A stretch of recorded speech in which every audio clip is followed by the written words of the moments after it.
ንጉሥ ሳብታህና ቅራት የተሰኘ ሰላም ጠባቂ ሰራዊት።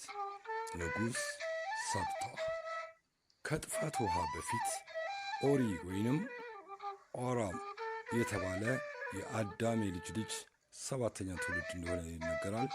ከነገዱ ከ1300 እስከ 1256 ዓመተ ዓለምና ከዚያም ቀደም ሲል የሶሊማን ታጊ ሲደርስ በተነሳው የጥፋት ውሃ እስኪደመሰስ ድረስ ቅራት የሚባል የዘበኛ ኃይል ኢትዮጵያ እንደነበራት የጽሑፍ ማስረጃ ተገኝቷል። ስለ ኢትዮጵያ ጥንታዊ ፖሊስ የሚያወሱ በርካታ የግዕዝ መጻሕፍት ቢኖሩም በቅድሚያ ሄሮድስና ሆሜር እንዲሁም ሌሎች ምሁራን የጠቆሙትን ብቻ እናያለን።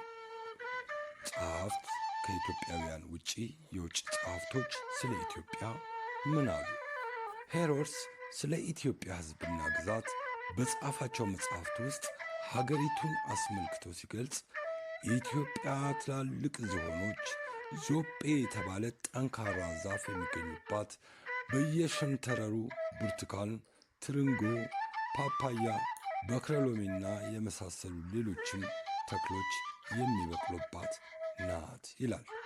የሐር ዛፍም ከኢትዮጵያ በቀር በዞረባቸው አገሮች ሁሉ እንዳላገኘ በጽሑፉ ላይ አስፍሯል። እሱ አላገኘሁም አለ እንጂ ከኢትዮጵያ በስተቀር ሌሎች አገሮች ላይ የለም አለማለቱ ልብ ይባል። ጥንታዊው ሰላም ፖሊስን በተመለከተም ቅራት የሚባል ፖሊስ የሕዝቡን መብት የሚያስከብሩ፣ በሕዝብ ተሳትፎ የተመረጡ፣ ወንጀለኛን ከሰላማዊ የአገሪቱን ሕዝብ ከመጤ በሚገባ የለዩ፣ የቆዳ መመሳሰልም ሆነ የቋንቋ አንድነት የማያሳስታቸው ነበሩ። የቅራት ዘበኞች ስለ አንድ ተራ ኢትዮጵያዊ ሕይወትና ክብር ሲሉ ሕይወታቸውን የሚሰጡ፣ ትክክለኛ ፍርድ ከሚዛነፍ ስለ እውነት ሞትን የሚመርጡና መላው የአገሪቱን ሕዝብ በአድራጎታቸው የሚያምንባቸው የተከበሩ ነበሩ ይላል። በዘመኑ ባገኘው መረጃ መሠረት የኢትዮጵያ ግዛት ስፋት በገለጸበት ጽሑፉ እስከ ህንድ ውቅያኖስ የሚደርስ ሱዳንና መርቼቴፕ የተባሉት ትልልቅ ከተሞች ሁሉ በኢትዮጵያ ስር እንደነበሩ ያስፍሯል። መርቼቴፕ የተባለው ዛሬ ሊቢያ ውስጥ ያለ ቦታ ነው።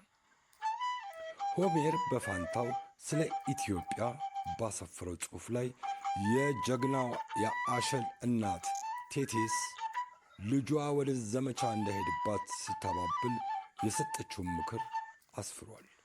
ሁሉን የሚያድን ዜውስ በጠባያቸው እንከን ከማይገኝላቸው የሕዝቡን መብት ከሚጠብቁ የቅራት ዘበኞች ወደሚገኙባት ኢትዮጵያ ብዙ አማልክት በማስከተል ውቅያኖስ ተሻግሮ ሄዷል። ከዚህ የምናረጋግጠው በኢትዮጵያ ሰላም ጠባቂ ኃይል ቅራት ተብሎ የሚታወቅ ሰራዊት ፖሊስ በኢትዮጵያ ለመጀመሪያ ጊዜ ቅራት የሚል ስያሜ በሕዝብ ተሳትፎና ትብብር በመንደር ጎልማሶች አማካኝነት ተመሠረተ። ነገር ግን ቅራት ሥራውን የጀመረበት ዓመት በግልጽ አይታወቅም። ከክርስቶስ ልደት በፊት እንደሆነ ግን ደጋግሞ ሰፍሮ ይገኛል። ስለዚሁ የጥበቃ ዘበኛ አመሰራረት ለመረዳት በዋድላ ደላንታ ወይንም በወሎ ምድር፣ በሸዋ ክፍለ ሀገር፣ በመርሃቤቴ ሽማግሌዎችን ጸሐፊው ጠይቆ ዓለም ሲፈጠር መሬት ሲዘረጋ ጀምሮ መኖሩን ለመረዳት ችሏል። ይህም ቀደምትነቱን የሚያረጋግጥ ሆኖ አግኝቶታል። ቅራት የሚለውን ስያሜ አማራው፣ ኦሮሞ፣ ትግራዩ ስሙን በየቋንቋው ይለዋውጠው እንጂ አሁን ድረስ በአንዳንድ ቦታዎች በሥራ ላይ ይገኛል። ለምሳሌም በጎንደር የአምባ ተወካይ በሚል ስያሜ ከየመንደሩ የተውጣጣ ለጥበቃ ሥራ የሚውል መሆኑን በሸደሆ በመቄትና በላስታ ውስጥ ጸሐፊው ተመልክቷል። ሌሊት ሌቦችን፣ ሰብል የሚያጠፉ፣ በረት የሚገለብጡ ወንበዴዎችን በኅብረት ሲጠብቅ አሁን ድረስ ይታያል። ይህም በጽሑፍ ለተገኘው መረጃ ድጋፍ ሰጪ ተጨማሪም ነው። ፖሊስ በሕዝብ ትብብርና ድጋፍ ከጎልማሶች ተውጣቶ መመስረቱን ከላይ ጠቅሻለሁ። የቅራት ሰራዊት ከሕዝቡ የተውጣጣ ይሁን እንጂ ለዚህ ሰራዊት የሚመለመሉትም ሆነ ምልመላው ስርዓትና ልዩ መመዘኛ ነበረው። የቅራት ሰራዊትን የሚመለምሉ አዛውንቶች በቅድሚያ በሸንጎ ይሰበሰባሉ። አዛውንቶቹ ከየአካባቢው ከሚገኙ ኮበሌዎች ወይንም ወጣቶች መካከል ለትዳር የደረሱና ያልደረሱትን ለይተው አጥንተው ያቀርባሉ። ለትዳር የደረሱት በምርጫ ውስጥ እንዳይገቡ ተደርገው ለትዳር ያልደረሱት እንደገና ጸባያቸው በጥንቃቄ ይመረመራል። አዛውንቶቹ ትኩረት ከሚያደርጉባቸው ጉዳዮች መካከል በቤተ ዘመድ ያላቸው ተወዳጅነት፣ ከብት ሲጠብቁ የነበራቸው ጥንቃቄ ይመረመራል። ሰብል አስበልተው ያልተወቀሱና የሚያግዷቸውን የቤት እንስሳት በስንፍና ምክንያት አውሬ ያላስበሉ ወይንም ሰብል በማስበላት ቤተሰቦቻቸውን ያላስወቀሱ መሆናቸው ይጠናል። ከዚህ በተጨማሪ ለጎረቤት የሚሰጡት አገልግሎት ቀና ሆኖ ምስጋና ያገኙ፣ ለሚያውቁትም ሆነ ለማያውቁት ግለሰብ ቀና መንፈስ የሚያሳዩ፣ መንገድ ለጠፋው መንገድ በመምራት ከድካምና ከጭንቅ ያዳኑ መሆናቸው ሲረጋገጥ ምርጫውን አለፉ ወይንም የምርጫውን መመዘኛ እንዳሟሉ ይቆጠራል። ይህ መረጃ የሚሰበስበው ከዕድሜ አቻዎቻቸው ጭምር ነው።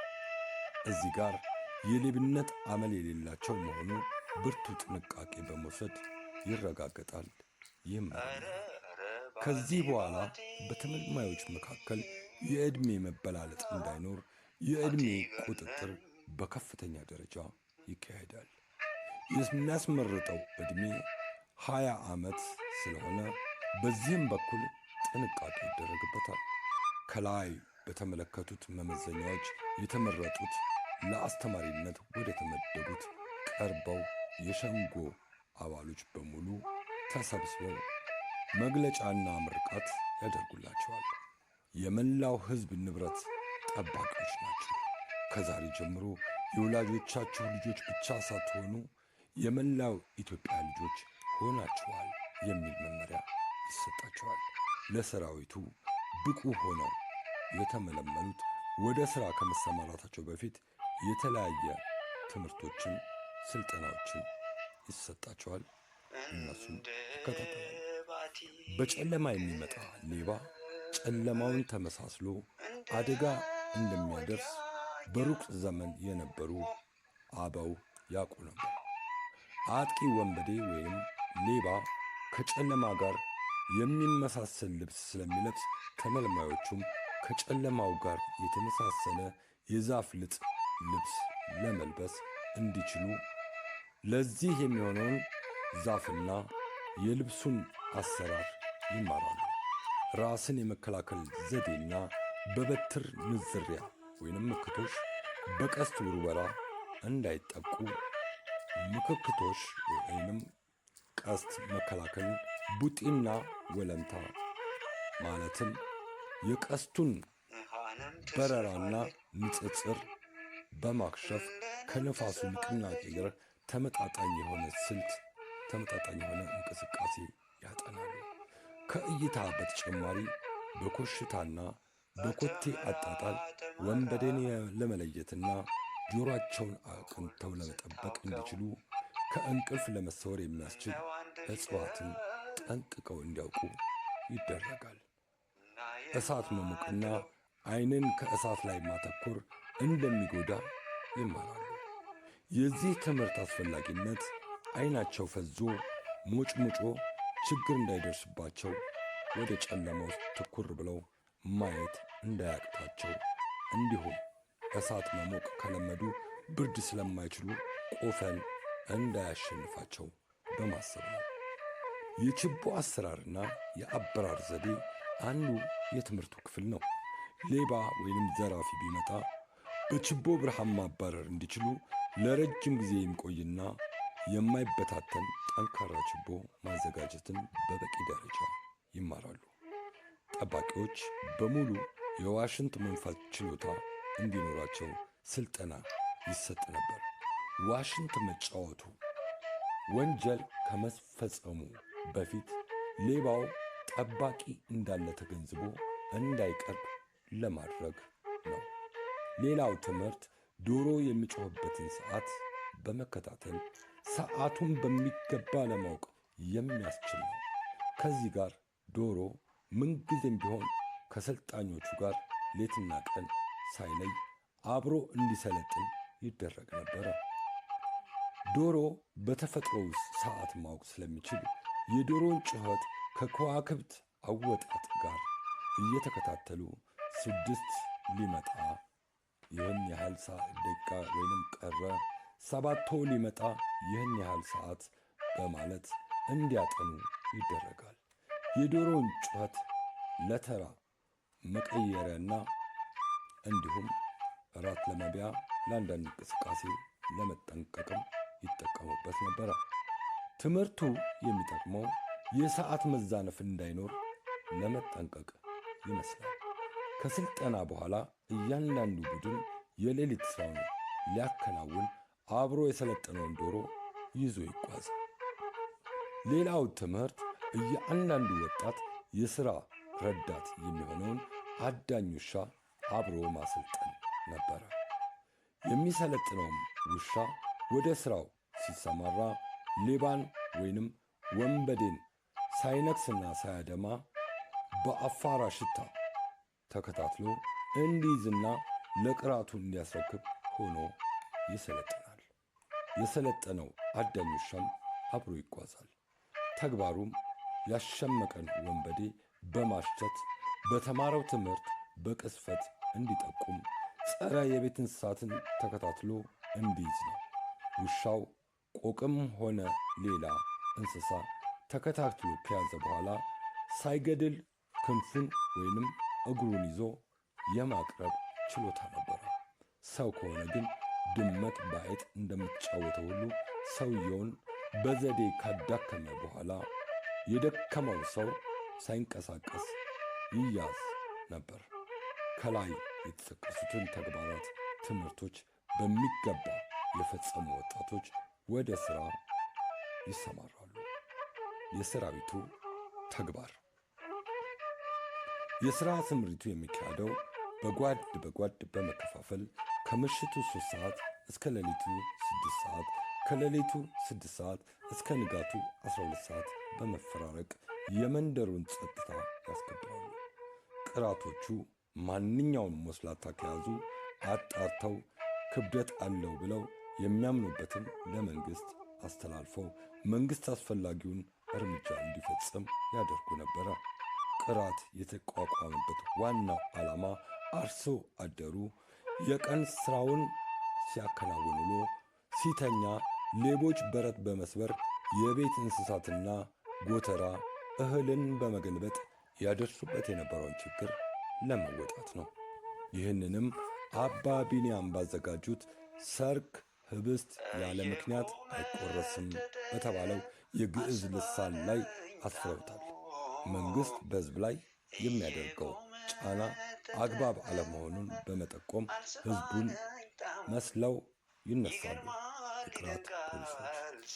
ከጠናም ሕዝቡን አስተባብረው መንግሥት ፖሊሲን የማስለወጥ ኃይልም ነበራቸው። ለዚህ ጽሑፍ ምንጭ አባ ቢንያም መጽሐፈ ባሕሪ ገጽ 100 የሚገኝበት ቦታ ጎጃም ሰንቦ። ጸጋ ዘወልድ ፍሬ መጽሐፍት ወመድብለ በግዕዝ መገኛ እጽፍት ኪዳነ ምሕረት ላስታ ወይንዬ ማርያም በርሃማ ሸምይሽዬ ኪዳነ ምሕረት። መጽሐፈ ደርሆ ገድለ አዳም ልማደ አበው አክሊለ ብርሃን ወልደ ቂርቆስ ካታሎግ አለቃ ታዬ የኢትዮጵያ ታሪክ ከምዕራፍ 1 እስከ 12 ከበደ ሚካኤል ታላላቅ ሰዎች ገጽ 38 ይህ የአእምሮ ንጉሴ የኢትዮጵያ ጥንታዊ የኢትዮጵያ የሰላም ጥበቃ ታሪክ ከቅራት እስከ ዘመናዊ ፖሊስ ከሚለው በ2000 ዓ.ም ከታተመ መጽሐፍ ላይ የተወሰደ ነው።